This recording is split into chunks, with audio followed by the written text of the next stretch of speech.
Le lendemain matin, Samuel avait passé une très mauvaise nuit. Il avait très peu dormi. Et à chaque réveil, son premier réflexe avait été de regarder son téléphone. Toujours rien. Aucun message. Aucun appel. Aucune réponse. Il n'avait jamais été quelqu'un de paranoïaque.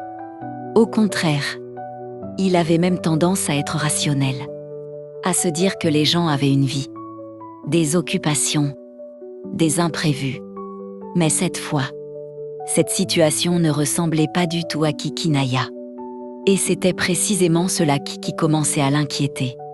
Il s'était surpris à imaginer le pire. Une chute, un malaise, une urgence familiale, un accident. Puis il se grondait lui-même. Arrête de penser à ça. Mais quelques minutes plus tard, il recommençait. Parce qu'il ne savait pas. Et l'ignorance était en train de le ronger. Alors ce matin-là, il avait presque sauté le petit déjeuner. Il avait simplement averti Daniel et Swana. « Je vais monter à Zahari. » Daniel releva immédiatement les yeux. « Tu vas la voir. »« Oui. » « Je n'arrive plus à la joindre. »« Tu connais son adresse ?» Samuel secoua la tête.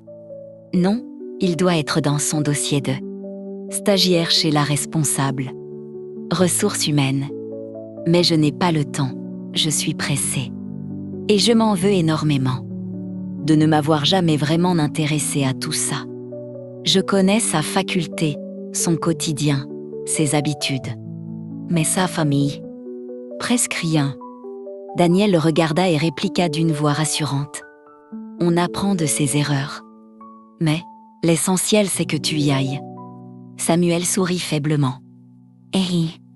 Swana fronça les sourcils inquiètes. « C'est vrai que là c'est trop bizarre. T'as raison, va voir. » Samuel hocha la tête. « C'est surtout que ça ne lui ressemble pas du tout. » Puis il attrapa ses clés.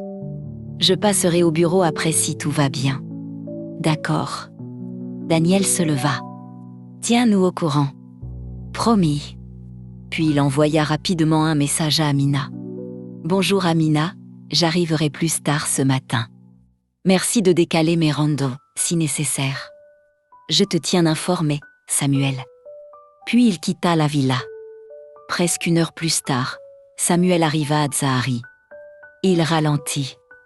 Puis gara sa voiture sur le côté de la route nationale, à leur point de rendez habituel, l'endroit où elle lui faisait toujours un petit signe, de la main avant de disparaître dans le village. Quand il la ramenait, il coupa le moteur, puis resta assis quelques instants, silencieux, son téléphone toujours dans sa main. Il regardait devant lui, sans vraiment voir ce qu'il avait en face. Ses pensées tournaient en boucle. Est-ce que je fais bien? Il hésitait, parce qu'il savait que Kinaya tenait beaucoup à leur discrétion. Très beaucoup.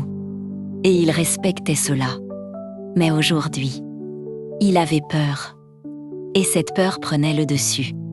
Il souffla lentement. « Non, je ne peux plus attendre. Je ne peux plus faire l'erreur de ne pas m'intéresser à sa famille. » Il secoua légèrement la tête. Si quelque chose lui est arrivé, je ne me le pardonnerai jamais. Puis il eut un petit sourire triste. Désolé chérie. Je crois qu'aujourd'hui je vais désobéir à tes règles. Il posa son regard sur le village. Puis ajouta tout bas. De toute façon, si un jour on doit se dévoiler, ce sera aujourd'hui. Il marqua une pause. Puis murmura. Sauf si c'est toi qui me dis que tu ne veux plus de moi. À cette idée, son cœur se serra. Et cette pensée lui fit plus peur que tout le reste. Parce que cette éventualité, il ne voulait même pas l'envisager. Puis il inspira profondément, ouvrit sa portière et descendit. Autour de lui, la vie suivait son cours. Des enfants en uniforme scolaire marchaient en groupe. Des étudiants marchaient en tenant leur dossier à la main. Des commerçants ouvraient leurs boutiques. Samuel observa tout ce petit monde, puis finit par s'avancer. Il s'approcha d'une petite boutique. Un homme était occupé à ranger des bouteilles sur des étagères. Bonjour monsieur. L'homme leva la tête. Bonjour. Samuel sourit poliment. Excusez-moi de vous déranger. Est-ce que vous connaissez une jeune femme qui s'appelle Kinaya Hamada? Le commerçant réfléchit quelques secondes, puis secoua la tête. Non, ça ne me dit rien. Puis il ajouta. Vous avez une photo? Samuel resta figé. Une photo. Une simple photo. Et c'est à cet instant qu'il réalisa quelque chose qui le fit prescrire jaune. Il n'en avait pas. Okyun. Il mordit à sa lèvre, puis détourna légèrement le regard. Et ses pensées se bousculèrent. Je suis vraiment idiot. Un des PDG les plus connus de Moélie. Et je n'ai même pas une photo de ma propre fiancée. Je ne connais même pas sa maison. Je ne connais presque rien de sa famille. Depuis 2 mois, j'étais tellement absorbée par elle, par nous, que je n'ai même pas pensé à tout ça. Un léger sentiment de culpabilité l'envahit. Il se passa une main sur le front, puis regarda le commerçant avec un sourire gêné. Non, désolé. Je n'en ai pas. Merci quand même. Pas de problème. Samuel s'éloigna, puis s'arrêta sur le trottoir, téléphone en main, perdu dans ses pensées. C'est alors qu'il aperçut une jeune femme qui passait près de lui. Elle semblait se rendre au travail. Il l'interpella. « Excusez-moi, madame. » Elle se retourna. « Et est-ce que vous connaissez Kinaya Hamada ?» Le visage de la jeune femme s'éclaira aussitôt. « Kinaya ? Bien sûr que je la connais. » Le cœur de Samuel bondit. « Ah, super. Est-ce que vous pourriez me dire où elle habite ?» La jeune femme le regarda quelques secondes. Puis un petit sourire malicieux apparut. D'abord, pourquoi un si beau gosse cherche Kinaya? Samuel cligna des yeux. Pardon? Elle croisa les bras. Vous êtes qui pour elle? Parce que c'est un harceleur, je ne vous dirai rien. Samuel resta bouche bée quelques secondes. Puis il se mit à rire nerveusement. Un harceleur? Ah oui, Kinaya est jolie. Très jolie même. Alors on ne sait jamais. Samuel secoua la tête en souriant. Non, rassurez-vous, je ne suis pas un harceleur. Puis il réfléchit rapidement. Il ne voulait pas dévoiler leur relation. Alors il répondit. Je suis son patron. Et j'ai besoin de la voir en urgence. J'ai oublié son adresse. La femme le regarda. Pas totalement convaincue. Si vous êtes son patron, pourquoi vous ne l'appelez pas? Samuel soupira. J'essaie depuis hier. Elle ne répond pas. Et je commence vraiment à être inquiet. Cette fois, la femme sembla réfléchir. Puis répondit. C'est bizarre. Parce que hier je l'ai vue. Samuel se redressa immédiatement. Vous l'avez vue? Elle était avec sa copine Salima. Elles sont montées dans la voiture du père de Salima. Et elle allait très bien. Elle souriait. Le cœur de Samuel se serra brusquement. Donc, elle allait bien. Il demanda aussitôt. Vous en êtes sûr? Oui, c'est ma voisine. Je la vois souvent. Puis elle ajouta. Donc non, je ne crois pas que vous soyez proche d'elle. Samuel fronça les sourcils. Pourquoi? Parce que sinon, elle vous aurait répondu. Elle haussa les épaules.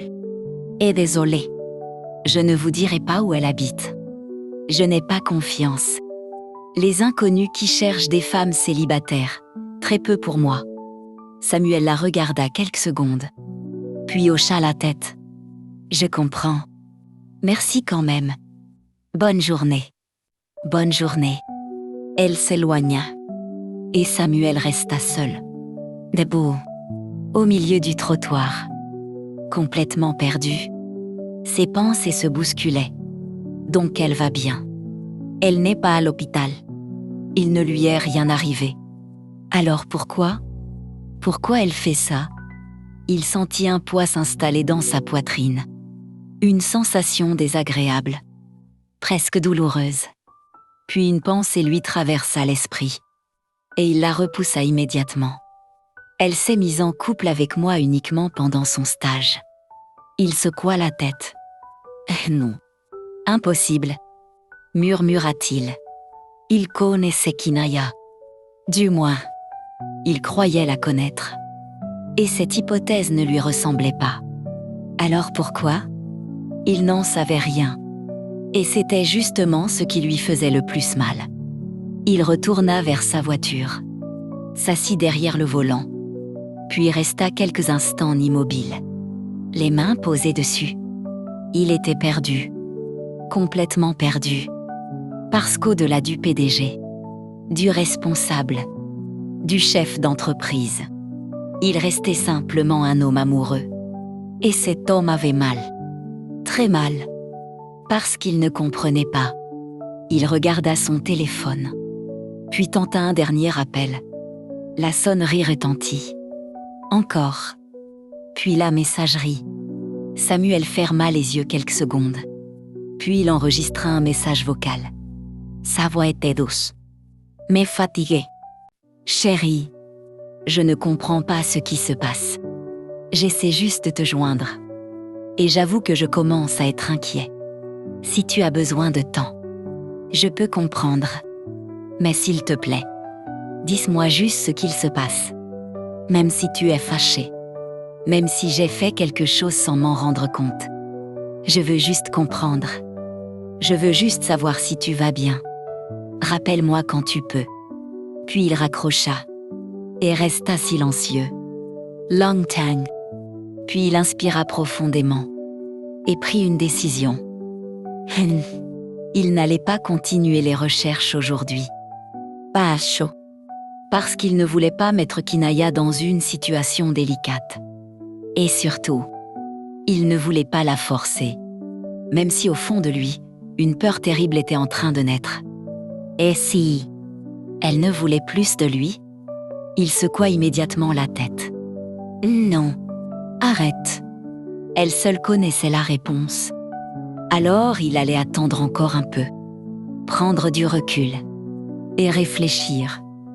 Parce qu'agir sous le coup de la douleur n'était jamais une bonne idée.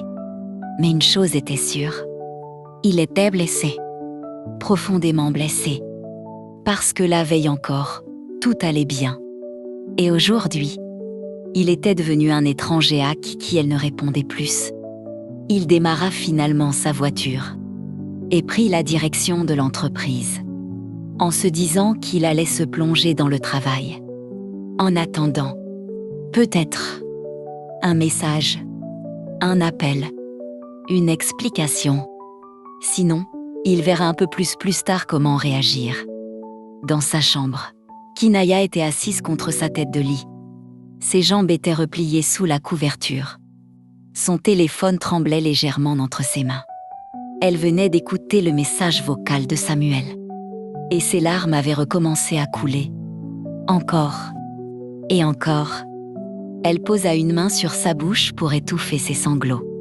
Puis parla à voix haute, comme si cela pouvait alléger un peu sa peine. « Je suis désolée, Samuel. » Sa voix tremblait. « Je m'en veux tellement. » Elle essuya ses larmes. Mais d'autres apparurent immédiatement. « Je m'en veux d'agir comme ça. Je sais que je te fais du mal. » Elle secoua doucement la tête. « Mais je n'ai pas le choix. » Puis elle serra sa couverture contre elle. « Je préfère disparaître de ta vie que faire du mal à Josémine. » Son regard se perdit dans le vide. « C'est ma sœur. Mon sang. » Une nouvelle larme roula sur sa joue. « Et je ne veux pas donner raison à ma Josie. » Puis sa voix devint plus faible. « Et puis, tes parents ne m'accepteront jamais. » Cette pensée s'était ancrée dans sa tête. Depuis la fameuse réception. Depuis qu'elle avait entendu l'enthousiasme autour de Josémine. Elle avait fini par construire une certitude. Une certitude fausse, mais qui lui semblait pourtant si réelle. S'il y a eu tout ça, c'est qu'elle a déjà été acceptée dans ta famille. Elle fixa l'armoire où reposait sa bague, puis murmura « Moi je suis arrivée après. » Elle baissa les yeux. Une question la hantait depuis la veille. Une question qui tournait sans arrêt dans sa tête. Est-ce que tu l'aimais avant moi? Elle inspira profondément. Ou est-ce que tu m'as aimé après qu'on vous ait présenté? Elle ne connaissait pas la réponse. Et c'était justement cette ignorance qui la faisait souffrir. Elle secoua la tête. Je suis juste venue tout compliquer. Elle repensa à sa belle-mère. Puis elle eut un léger froncement de sourcils. Ce qui est étrange, c'est que Majo il sait même pas que c'est moi. Elle réfléchit, puis murmura. Samuel m'a protégée. Il n'a rien dit. Il a gardé le secret. Une larme glissa. Mais malgré tout, il a renoncé à Josemine. Son cœur se serra encore davantage. Et c'est à cause de moi. Elle posa sa tête contre le mur. Ses yeux se fermèrent quelques secondes. Puis elle soupira. Il faut que j'arrête de pleurer. Elle regarda le plafond. Mercredi, je dois aller à l'université. Je dois voir mon professeur pour la préparation des soutenances. Même si le médecin m'a dit de me reposer. Je dois y aller. Elle inspira profondément. Puis son regard se posa sur son téléphone. Mais avant, je dois parler à Samuel. Je ne peux plus continuer à l'ignorer. Sa voix se fit presque inaudible. Je lui dois au moins ça. Je dois lui expliquer. Elle secoua doucement la tête. Mais pas aujourd'hui. Aujourd'hui, je n'y arriverai pas. Je suis trop fatiguée. Trop faible. Elle attrapa le cachet posé sur sa table de chevet. Le prit avec un peu d'eau. Puis se rallongea délicatement sur son oreiller.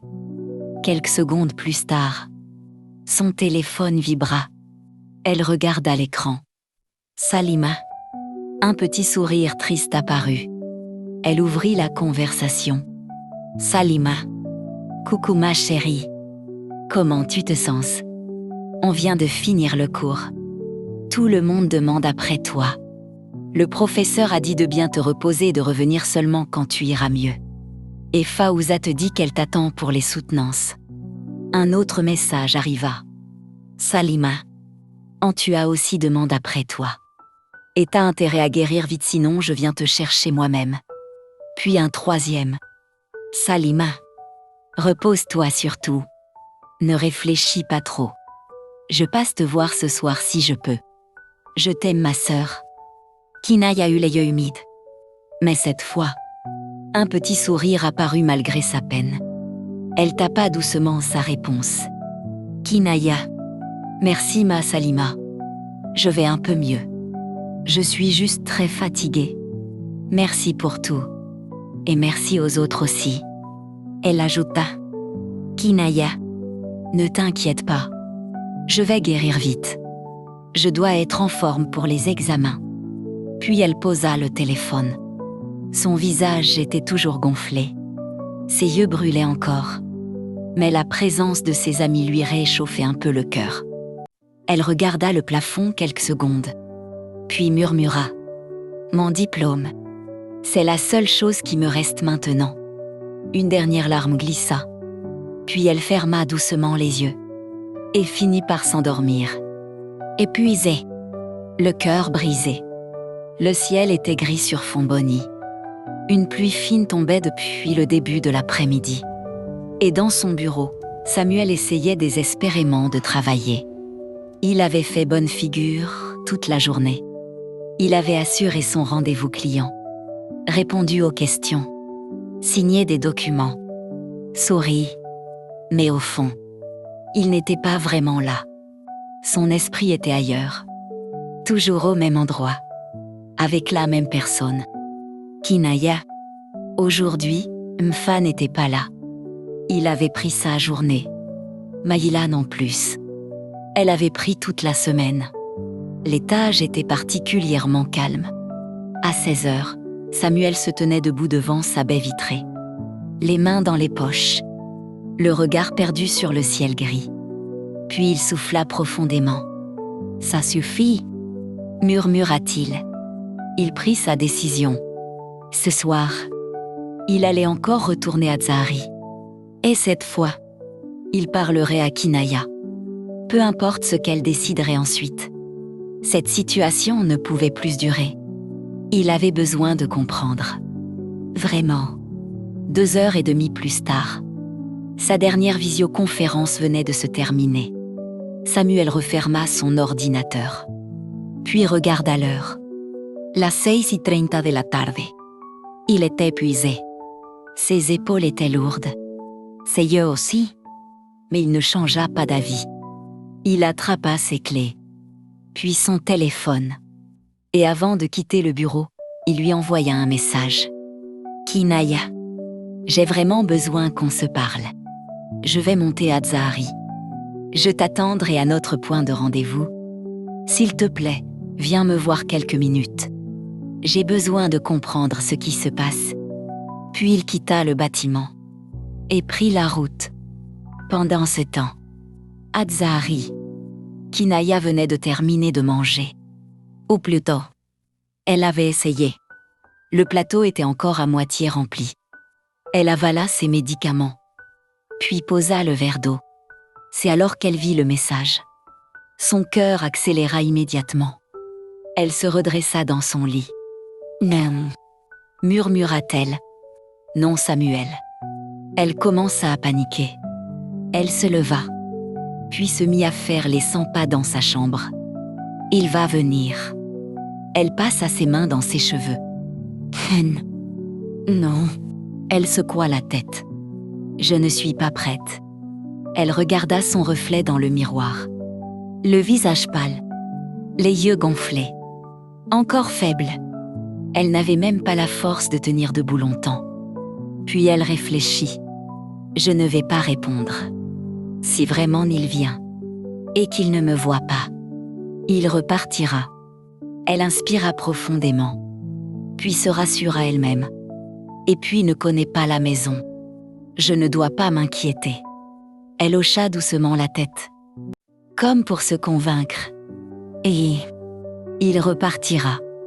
Alors elle se recoucha, essayant de calmer son cœur en regardant le plafond et essayant de penser à autre chose.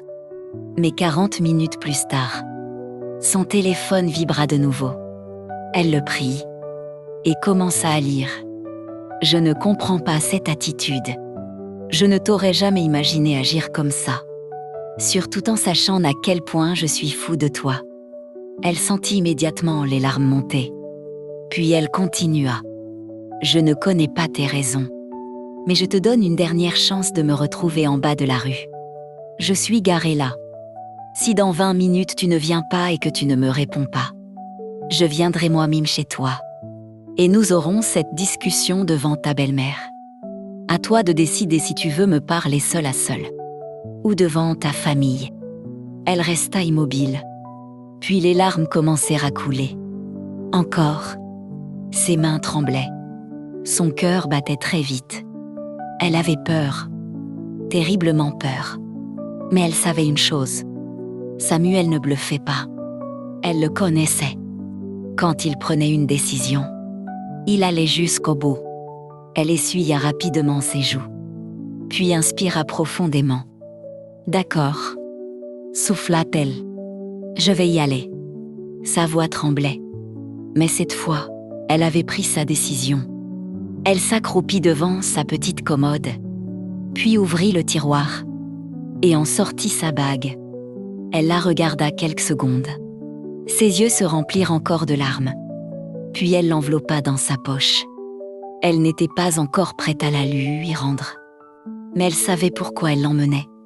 Ensuite, elle prit un petit châle et le posa sur sa tête.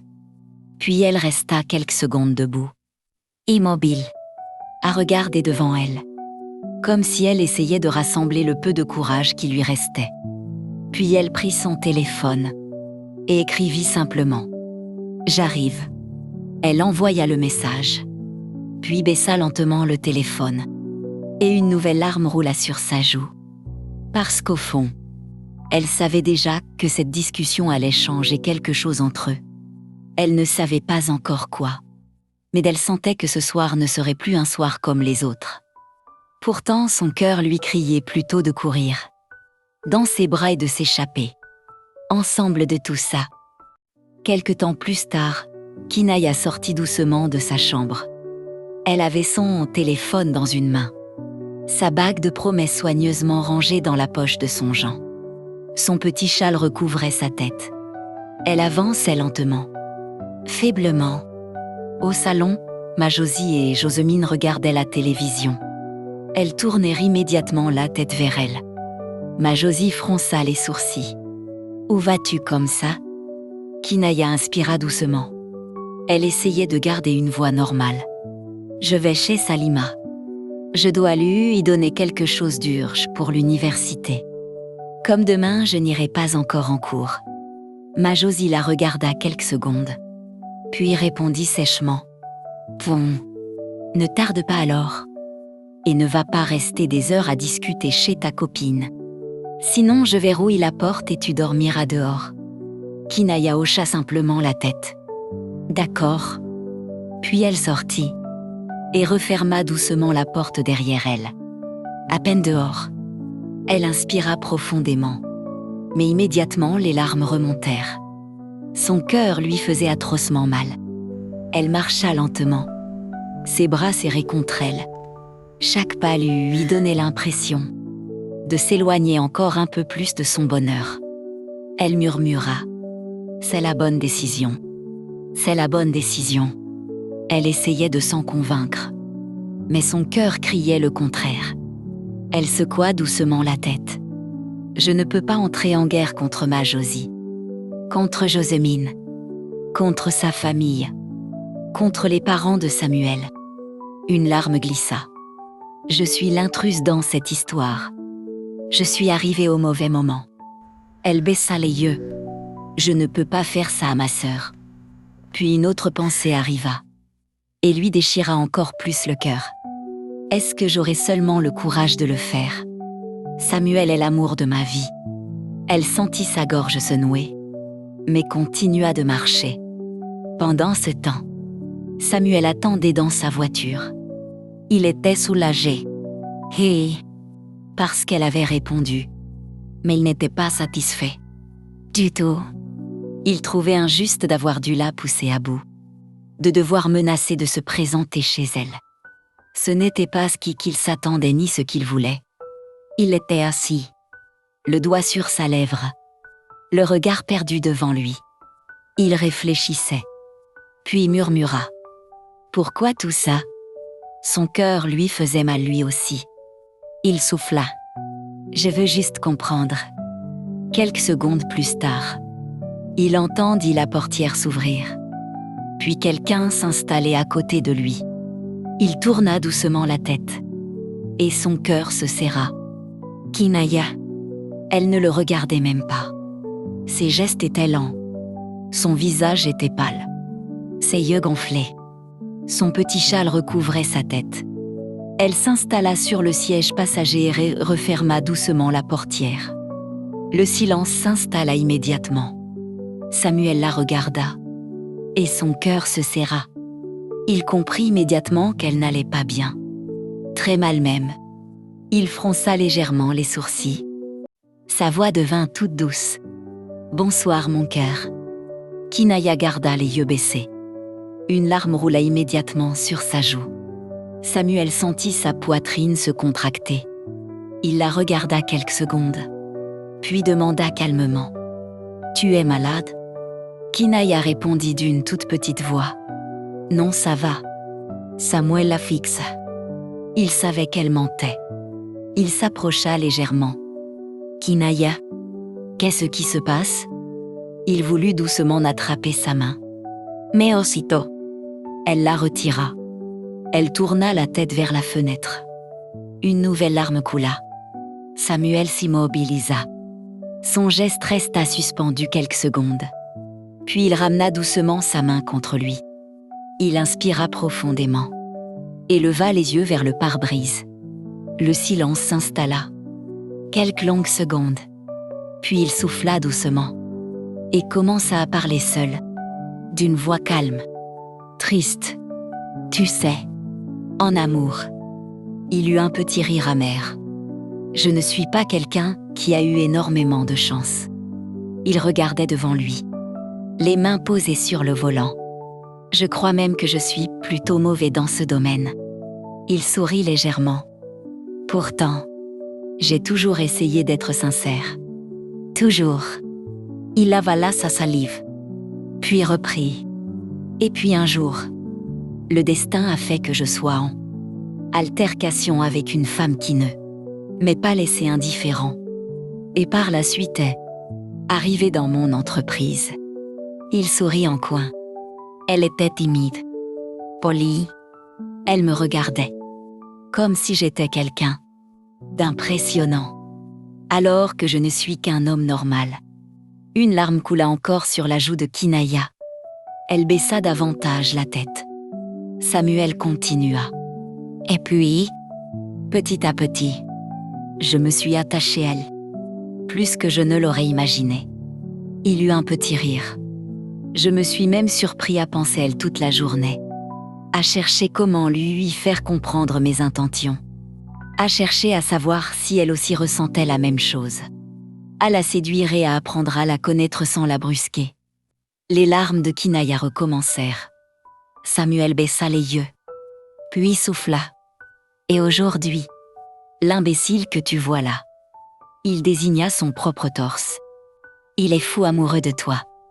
Et depuis hier, il cherche désespérément à comprendre. Kinaya éclata davantage en sanglots. Elle posa sa main sur sa bouche. Samuel continua. Je me suis demandé si je t'avais blessé, si je t'avais déçu, si je t'avais menti, si je t'avais négligé. Il baissa les yeux. Je me suis demandé si tu m'en voulais parce que je travaille trop. Il sourit tristement. Je me suis même demandé si je n'étais devenu qu'un patron parmi tant d'autres. Il baissa les yeux, puis releva la tête. Mais honnêtement, je ne comprends rien. Il tourna enfin la tête vers elle. Et sa voix devint plus fragile. Kinaya, je ne comprends plus rien. Depuis hier, j'ai besoin de savoir. Sa voix devint plus grave. J'ai besoin de comprendre. Elle posa sa main sur sa bouche pour retenir ses sanglots. Samuel continua. Dis-moi ce que tu veux de moi. Dis-le-moi franchement. Même si ça fait mal. Je préfère souffrir avec la vérité que souffrir dans l'incompréhension. Il inspira profondément, puis demanda doucement. Est-ce que tu veux me quitter? Kinaya secoua immédiatement la tête. Eh non. Samuel continua. Est-ce que tu ne m'aimes plus? Elle secoua encore la tête. Non Samuel. Ce n'est pas ça. Il fronça les sourcils. Puis reprit. Alors quoi? Parce que là, je ne sais plus. Sa voix devint un peu plus dure. Une douleur qu'il ne contrôlait plus vraiment. Ou alors, c'est parce que tu sais que je meurs d'amour pour toi. Que tu es devenu mon point faible. Que tu joues avec mes sentiments. Kinaya leva immédiatement la tête. Ses yeux étaient remplis de larmes. Non. Non Samuel. Ce n'est pas ça. Il passa une main sur son visage. Et souffla. Alors quoi? Dis-le-moi. Parce que je n'en peux plus de chercher. Je suis venu jusqu'ici ce matin. Je suis revenu ce soir. Je suis prêt à tout entendre. Mais j'ai besoin de comprendre. Il la regarda droit dans les yeux. Dis-moi simplement ce qu'il se passe. Si tu ne ressens plus rien pour moi, je te promets de te laisser tranquille bien que cela me fera de la peine. Mais j'ai besoin de savoir. Kinaya éclata en sanglots. Ses mains tremblaient. Sa respiration devenait irrégulière. Puis elle réussit enfin à parler. Parce que... Elle ferma les yeux. Puis dit enfin. Parce que tu es le fiancé promis de ma sœur Josemine. Samuel s'est figé. Complètement. Son visage perdit toute expression. Son regard vacilla. Puis il murmura. Quoi? Quelques secondes passèrent. Puis il répéta, d'une voix presque blanche. Josemine. Est-ce ta sœur? Kinaya éclata en sanglots et hocha lentement la tête. En le regardant, le cœur complètement brisé.